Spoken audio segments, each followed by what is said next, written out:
भगवान ने परीक्षाओं के बारे में बताया, कष्टों के बारे में बताया।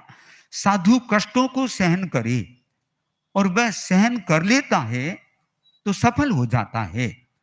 प्रश्न हुआ, परीक्षाओं को, उपसर्गों को, कष्टों को सहने के पीछे उद्देश्य क्या है? तो बताया गया, मार्गात् च्यवनार्थम परिशोधव्या परीसाह निर्जरार्थम। दो उद्देश्य है। एक उद्देश्य है, मेरे कर्मों की निर्जरा होगी, वे कर्म टूटेंगे, इसलिए मुझे कष्टों को सहन करना है। दूसरी बात कि मैं मार्ग से विचलित नहीं हो जाऊं, इसलिए मुझे सहन करना है। यदि मैं सहन नहीं करूंगा, मार्ग से विचलित हो जाऊंगा। जो मुझे मार्ग मिला है, संयम का मार्ग मिला है, पर इसे सहना मुझे नहीं आया, तो हो सकता है एक दिन मैं संयम रूपी रत्न को भी खो दूं। इसलिए ये दो उद्देश्य आगमकार ने महत्वपूर्ण बता दिए, जिसकी व्याख्या में बताया गया कि तुम अपने जीवन में कष्ट आते हैं, परीसह आते हैं, उनको सहने की शक्ति का विकास करते चले जाओ। विकास होगा तो फिर तुम्हारा मार्ग कभी भी दूर नहीं होगा, हमेशा तुम मार्ग पर ही चलते रहोगे। रात्रि में प्यास लग गई, प्यास लग गई, सहन कर लो। सहन करोगे तो तुम रास्ते से भटकोगे नहीं। दूसरी बात, सहन करोगे तुम्हारी निर्जरा हो जाएगी। और तीसरी बात कि तुम सहन करोगे, समुदाय में प्रसन्नता रहेगी। समुदाय में एक दूसरे के साथ में कोई दूसरी भावना नहीं होगी।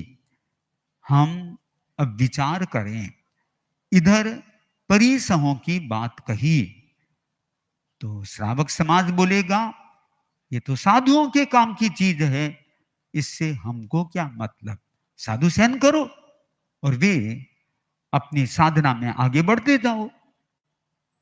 हम यदि गहराई से विचार करें तो ये दूसरा अध्ययन उत्तराध्ययन का भले साधुओं के लिए हैं, पर मानो कि भगवान तो त्रिकाल ज्ञाता थे। वे संदेश में साधुओं को शिक्षा देते, पर वही की वही शिक्षा यदि कोई पारिवारिक शांति के साथ में जोड़े तो बहुत बड़ा स्वयं के परिवार में परिवर्तन घटित हो सकता है। अब क्या चिंतन करना है हमें कि केवल साधुओं की बात नहीं है, साधुओं का तो एग्जाम्पल दिया जा रहा है। साधु साधना में लगे, सहन शक्ति का विकास करे, उन परिसहों को सहते सहते क्षायक सम्यक्त्व तक पहुंच जाएं, अपनी दृष्टि को एकदम अच्छी रखें। ये सारी स्थिति होती है। अब श्रावक को क्या सोचना चाहिए? जैसे साधु भूख को सहन कर लेता है, प्यास को सहन कर लेता है, उनके निर्जरा होती है, तो क्या मेरे निर्जरा नहीं हो सकती? आप लोगों में भी तो रात्रि भोजन के त्याग रखने वाले, चौबियार त्याग रखने वाले मिल जाएंगे। जब वे मिलते हैं, इसका मतलब कि वे भी सहन करेंगे तो उनके भी निर्जरा होनी है और मार्ग से अच्युत रहेंगे, मार्ग से भटकेंगे नहीं।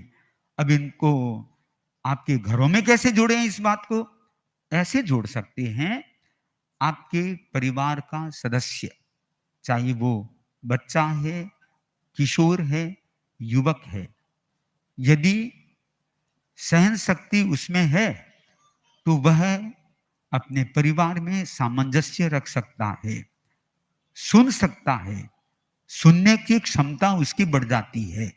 जब सुनने की क्षमता बढ़ेगी तो सोचने की क्षमता भी उसकी बढ़ जाएगी और वह यह चिंतन करेगा कि देखो, मुझे भी सहन करना है। इधर कभी त्याग में भूख लग गई, भूख को सहन कर लो, प्यास लग गई, प्यास को सहन कर लो, किसी ने कड़ा कह दिया उसको भी सहन कर लो। परिवार में इतनी अनुकूलता नहीं है, जैसी जगह है वहां पर बैठ जाओ, वहां पर सो जाओ। लूखा सूखा खाय के ठंडा पानी पी, देख पराई चौपड़ी मत ललचारे जी। अपने पास में जैसी स्थिति है उसके अनुरूप तुम ढल जाओ, तुम मार्ग से च्युत नहीं होवोगे, अर्थात तुम अपने परिवार के सदस्य बने रहोगे, तुम्हें इधर उधर भटकने की अपेक्षा नहीं रहेगी। एक बहुत बड़ा संदेश भगवान ने दे दिया, पर इस संदेश को कोई हृदयंगम करे, बहुत बड़ा फायदा उसे उठाया जा सकता है। तो ये संदेश केवल साधुओं के लिए दिया गया है, पर इससे प्रेरणा श्रावक समाज भी प्राप्त कर सकता है। जैसे अनेकांतो विजयते साम्यते येन विग्रह अविग्रहस्तु सिद्ध स्यात् सिद्धस्य शरणिर्नयः। अनेकांत की विजय हो, क्यों कि अनेकांत से विग्रह समाप्त हो जाते हैं। विग्रह के दो अर्थ होते हैं, एक तो विग्रह का मीनिंग होता है शरीर, एक विग्रह का मतलब होता है लड़ाई झगड़ा। अनेकांत का कोई प्रयोग करेगा, लड़ाई झगड़ा समाप्त हो जाएगा। आचार्य श्री महाप्रज्ञ जी आचार्य की परिभाषा में लिखते हैं कि आचार्य कौन होता है? मैं कहता हूं सत्य वही है, तू कहता जो सत्य नहीं है। तू मैं के इस झगड़े का जो शांति पाठ, आचार्य वही है। एक बहुत बड़ा दर्शन दे दिया कि कोई कहता है मैं कहता हूं वही सत्य है, तुम कहते हो वो सत्य नहीं है, पर इनका जो शांति पाठ होता है वो आचार्य होते हैं। तो आचार्यों को अनेकांत के प्रयोक्ता के रूप में देखा गया है। हम भी अपने जीवन में अभ्यास करें, प्रयास करें, ताकि एक दिन हम भी उस अनेकांत के साथ में जुड़ करके विग्रह को समाप्त कर सकें।